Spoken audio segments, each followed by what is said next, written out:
If semiotics is to do with making meaning with communication, you could ask, for instance, in writing, we've now accepted that we need to pay some attention to a notion like genre. There are a million definitions of genre, as many people as kind of are concerned with it.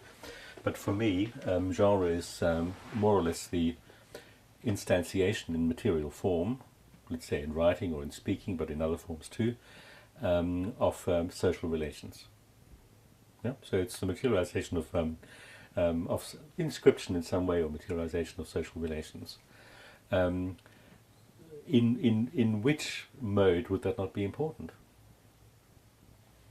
Yeah? In which mode would I be able to say, well, we'll kind of drop for the moment concern with the interpersonal or the social? You wouldn't. Yeah, so I would say what kinds of categories are essential.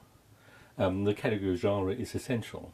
But if we go to a smaller feature, for instance, in linguistics you have a distinction between, let's say in English, between a plosive and a non-plosive, a continuum, between a voiceless plosive and a voiced plosive, between intensity and non-intensity, T as against D. Is intensity a general feature? Yeah. Is it a feature of color? Is saturation related to intensity and desaturation to lack of intensity? Yeah? Do you see what I'm trying to say? Like, there are general semiotic features because this society decides these things are important. Somebody who does up the last button on their shirt is buttoned up because they kind of do something to constrain.